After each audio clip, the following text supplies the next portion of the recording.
Good day to you all.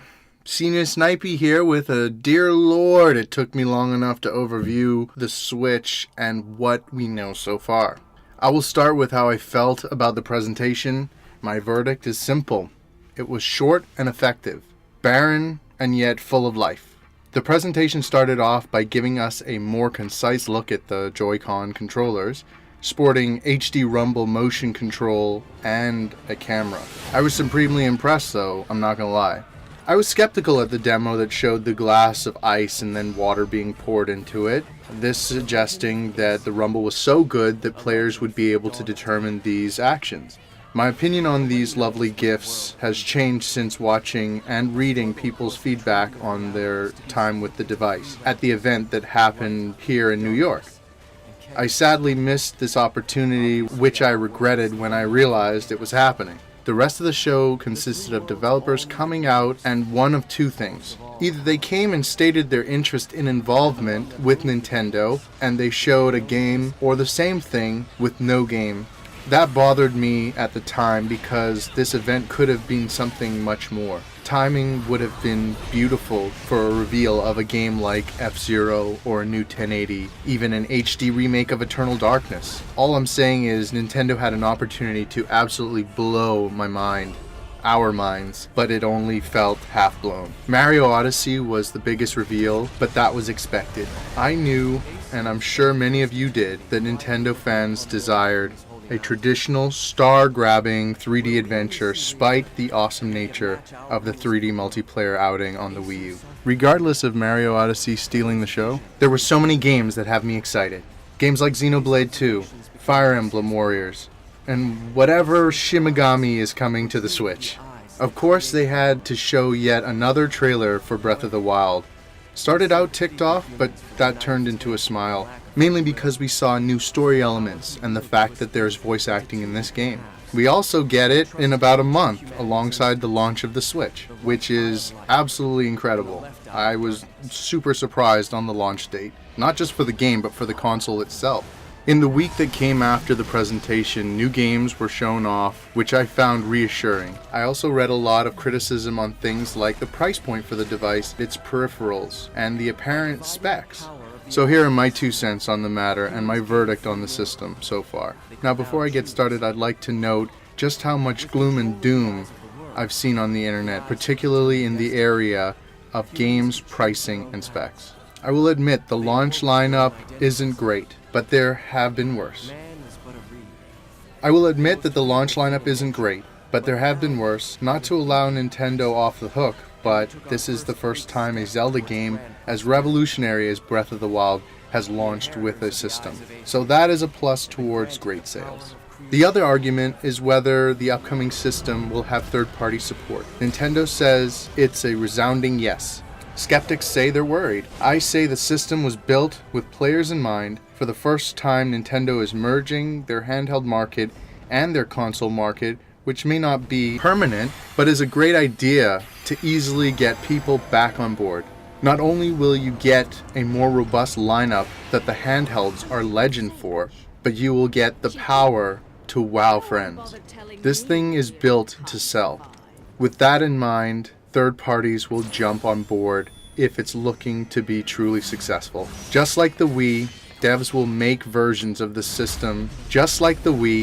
Devs will make versions for the system, only in this case, I don't think it will be so difficult because it seems like Nintendo is trying to work with devs a bit more these days. The pricing of almost every aspect of this system has been under fire, and I'm here to illuminate some aspects, some opinions that I have on the product and its peripherals.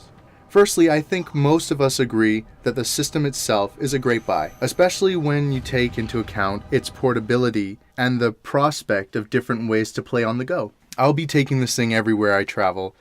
It's also having access to Nintendo's library of games, new and old, that makes this worth it. Now all we need is for Nintendo to fix their program so that I either don't have to buy duplicates of the games on my account, or make it a fixed small fee to port it over because I know the interface will be new, improved, and support online multiplayer. Smash Melee, here we come. That's another thing. The prospect of GameCube games that will also play online is meeting a mark and pushing past it.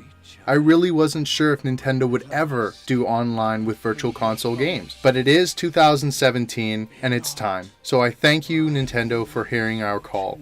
The peripherals are the main point of concern by most, but I have good news. I really think there is no need to worry. Let's start with the dock. This is an open-close case. It's too expensive, but you get one included with your Switch, and it's fairly easy to break down and move. If you want that ease throughout your house for a cheaper price, then you'll just have to sit tight and wait for third-party versions, or hope that your sister, brother, dad, mom buys a Switch. I could imagine buying one for my home in Nassau and having one in New York so that I don't have to tote the dock everywhere, which at the end of the day I say is worth it, but it's still pricing considering what's not inside of it. Now on to my favorite point, the Pro Controller and the Joy-Cons. To buy 2 extra Joy-Cons will run you $80, which does seem hefty when you see how small they are, but comparing them to a conventional PS4, Xbox One controller isn't fair in my opinion. I'll explain in a moment. The Pro Controller I kind of understand. It's $10 more than the others, but the Wii U Pro Controller was $10 less, and no one complained about it being truly featureless. Though I will say, to date, it's one of the more comfortable controllers I've ever picked up. This new Pro Controller has different features though. It has motion control and rumble, which should put it at the same price point, but wait. The Pro Controller I kind of understand, because it's $10 more than the others. But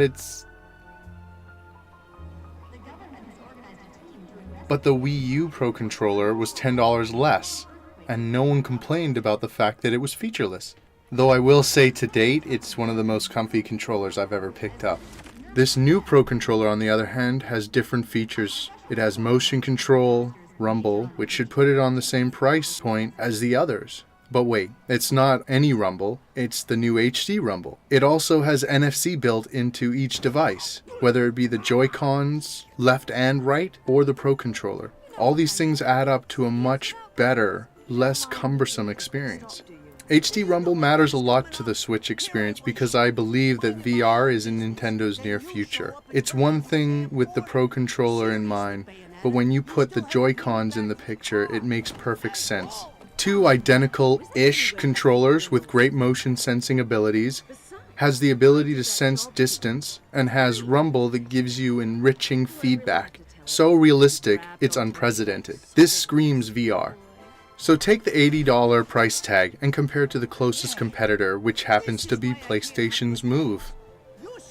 But with the Move you also need a camera, and that adds up. Not to mention that the tech itself is years old. Take it to the next competitor now, which is the Oculus. The controllers alone for that thing are $280. So I don't find the Joy-Cons to be too much if they deliver. The other telltale is the fact that who is going to want to buy another 2 if not for an experience like that? I'm not buying 2 more just to box with a friend or to play 4-player Mario Kart on a tiny ass screen. Plus, most of my friends are getting a Switch, or plan to, which is a big deal because most of them steer clear of Nintendo, so Nintendo must be doing something right. That last bit explained the Joy-Cons, but to reiterate, these things, from a tech standpoint, will be capable of so much. Imagine what we wanted the Wii and the Wii U to do. Now we have it with the Switch. Playing some of my favorite Wii experiences will be possible once again. Games like first-person shooters were completely different than I've ever experienced before. With both Joy-Con left and right having the same kind of motion capabilities, I look forward to wielding a sword and shield, 1-to-1. Metroid Prime, Red Steel 2, GoldenEye, these were some of my favorites, and really truly showed how an FPS could feel more natural. It's not better than PC, it's not better than traditional consoles, but it felt more natural than both, in my humble opinion. To have that kind of experience potentially on the Switch would be incredible. This is not to say that devs will do this, but they should. Preparing an experience like that for VR will demand it. In terms of hardware, a lot of what's been shown off looks beautiful. Games like Mario Odyssey and Breath of the Wild show us that the Switch is capable of delicious things, and that Nintendo have the hardware to make beauty on a level we've been waiting for from Nintendo. This all may backfire, and Nintendo may very well not get any third-party support the way that they're hoping, and it may go the same route as the Wii U. But this is where Nintendo needs to take a page from Sega when it comes to the Genesis, back when they were ruling the world and forcing Sega out of having third-party support themselves. What did Sega do in that case? They made their own games. And a lot of them. If you go back and look at the Genesis, it has a list out of this world. Nintendo has that potential. They have those kinds of IPs. It's just a matter of them using them. Working with NVIDIA will hopefully pay off. But at the very least, Nintendo needs to work more closely with developers that are interested to make sure the best product possible is produced. Once I can get my grubby fingers on it, I will do an unboxing and a first look at this sexy machine. That's it for me, guys. If you enjoy the vid, please, by all means, hit the like button. Whatever you do, leave a comment. I would love to hear what you guys think of the Switch, what problems it faces, and what your general opinion is on the system. Are you going to get it? Are you going to wait? So let me know. And if you'd like more of this, if you would like more of me, hit the big red button down below, and you shall be informed when I upload more doodles. If you would like to interact with me, I'm on Twitter at senior_snipey. So if you want to talk Nintendo, give me some feedback, I'm always on there and I'd really appreciate it. I'm also on Instagram as senior_snipey. Thanks for watching and have a great day, guys. I leave you now with gameplay from Bayonetta 2, one of the finest Wii U exclusives. Jet, please! You hear that? I want one of those! The thing's flying in the air right now. There, that's the one. That's the biggest one you got in the store, right? Wrap it up nice, will you? It's a present, for God's sakes. Yo! You know what? Screw the pretty ribbon. Just hurry up and put it in the box, will ya?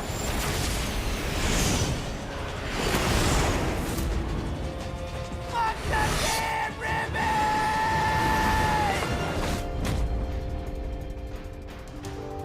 You know, I try to avoid doing this in my Sunday best.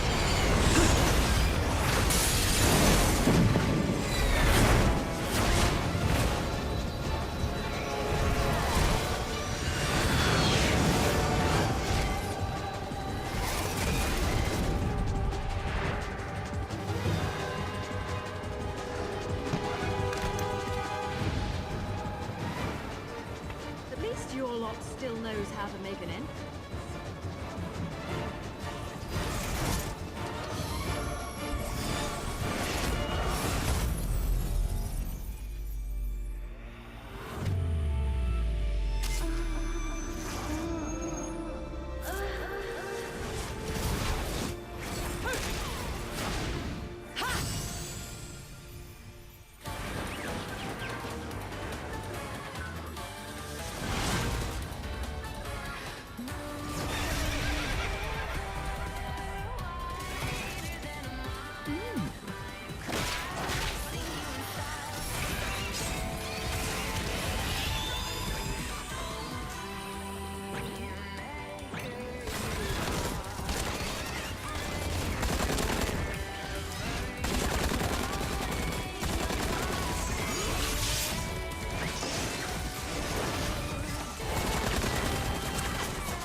This is why I never buy anything on sale.